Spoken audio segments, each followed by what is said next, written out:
अच्छा, इससे पहले हम पढ़े थे इंसुलिन। अब इंसुलिन का हम जिक्र करें तो ग्लूकागॉन का हम जिक्र किए बगैर नहीं रह सकते, क्योंकि दोनों नेचुरली बॉडी में पाए जाते हैं। तो ये इन दोनों का डायरेक्ट इफेक्ट ग्लूकोज पे है, लेकिन इससे प्रोटीन और फैट मेटाबॉलिज्म भी अफेक्ट हो रहा होता है।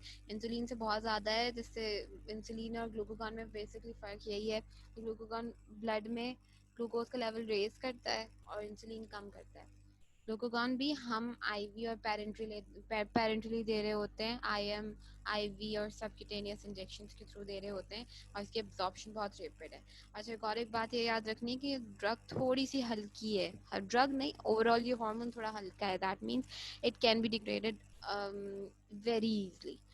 इंसुलिन के मुकाबले में मैं बता रही हूँ, कंपैरिजन में मैं बता रही हूँ कि लिवर, किडनीज और प्लाज्मा में भी ये डिग्रेड हो जाता है। इंसुलिन भी बहुत ज़्यादा हल्की ड्रग थी, क्योंकि दोनों प्रोटीनियस नेचर के हैं, क्योंकि दोनों हार्मोन्स हैं हमारी बॉडी में नेचुरली पाए जाने वाले, ठीक है।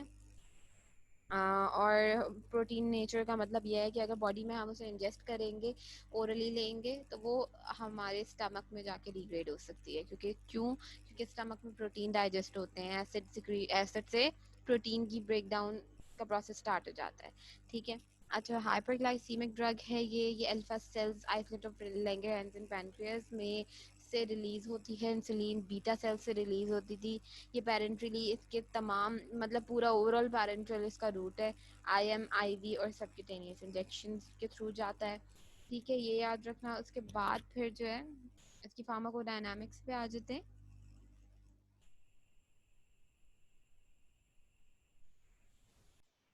इसकी फार्माकोडायनामिक्स यही है कि ग्लूकागॉन, क्योंकि ग्लूकोज की जो है प्रोडक्शन या ग्लूकोज ग्लाइकोजन की ब्रेकडाउन कह लें, उसको रेगुलेट कर रही होती है। ग्लूकागॉन का मेजर फंक्शन वो है। तो ये लिवर में अफेक्ट ज़्यादा कर रही होगी, क्योंकि ये ज़्यादा प्रोसेसेस लिवर में हो रहे होते हैं। बाकी ये तीन जो हैं प्रोसेसेस हैं जिनको आपने अपनी बायोकेमिस्ट्री की क्लासेस में सेमेस्टर पढ़ा होगा। एक तो है ग्लाइकोजिनोलाइसिस, ग्लाइकोजन की डायरेक्ट कन्वर्जन ग्लूकोज में by the liver. Gluconeogenesis, neogenesis that means के अदर देन ग्लाइकोजन किसी ऐसी सोर्स से ग्लूकोज प्रोड्यूस हो रहा है जो कि जिसका बेसिक यूनिट हम नहीं कह सकते कि ग्लूकोज या एनर्जी प्रोडक्शन वाला है। फ्री फैटी एसिड और प्रोटीन, जो कि यूजली प्रोटीन अमाइनो एसिड में ब्रेक डाउन हो रही होती है। फ्री फैटी एसिड्स भी लिपिड्स वगैरह में हमारे पास ब्रेक हो रहे होते हैं। बाकी लिपोलाइसिस है फैटी एसिड से एडिपोज टिश्यूज के जरिए ग्लूकोज की प्रोडक्शन। तो ये तीन प्रोसेसेस याद रखने हैं। इसमें हमने ग्लाइकोलाइसिस का नहीं जिक्र किया है, इसकी वजह आप बताओगे? अच्छा, जब हम एक बात बहुत आसान है इसमें जो याद करने वाली ग्लूकोगॉन में बात है, वो सिर्फ ये पिक्चर है, जो कि जहन में रखने वाली बात है, जो आपके सर के आम ने आपको बायोकेमिस्ट्री में ज़्यादा अच्छे तरीके से, बेहतर तरीके से बता दी होगी कि ये पूरा ओवरऑल लिवर सेल है, जिसके अंदर हमारे पास ग्लूकोगॉन रिसेप्टर, जिससे हम रिसेप्टर्स मौजूद हैं, ग्लूकोगॉन उनसे अटैच होता है, तो एडिनाइलेट साइक्लेज की स्टिमुलेशन होती है, स्टिमुलेट करता है ग्लूकोगॉन एडिनाइलेट साइक्लेज को बनाने में। एडिनाइलेट साइक्लेज करता क्या है, वो एटीपी को सीएएमपी में कन्वर्ट करेगा, ठीक है। अब जो है वो एक्टिव काइनेजेस में सीएएमपी साइक्लिक, अच्छा, सीएमपी साइक्लिक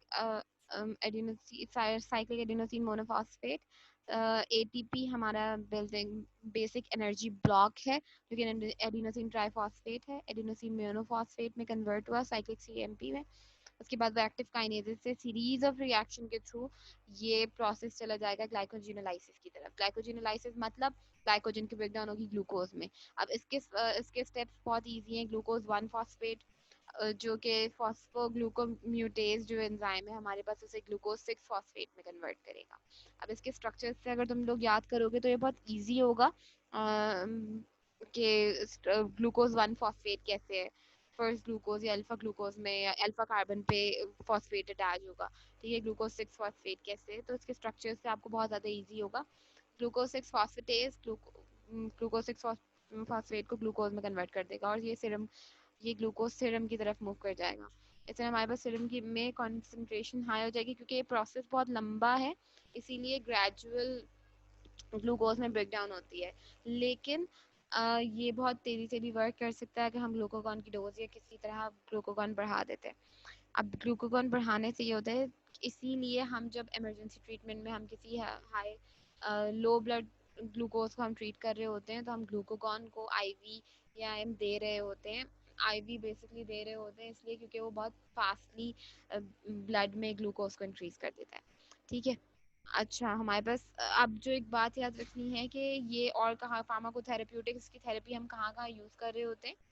ये radiologic examination of GI tract to reduce GI motility. How, ठीक है। अब ये चीज़ बिल्कुल याद रखना क्योंकि मैंने इसको हाईलाइट किया है कि इसका जो बेसिक जो है क्या कहते हैं फंक्शन है वो जीआई मोटिलिटी को रिड्यूस करने के वक्त के लिए है।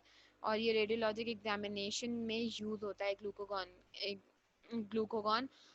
फॉर क्या कहते हैं। मैंने एक बात जो बताई थी ड्रग्स सिर्फ जब ड्रग्स की डेफिनेशन याद रखो याद करो तो हम मैंने सिर्फ ये नहीं बताई थी कि ड्रग्स ट्रीट करने के लिए किसी बीमारी को ट्रीट करने या किसी चीज़ों को क्योर करने के लिए यूज़ हो रहा है, लेकिन ड्रग हमारे पास एग्जामिनेशन के लिए भी यूज़ हो रही होती हैं।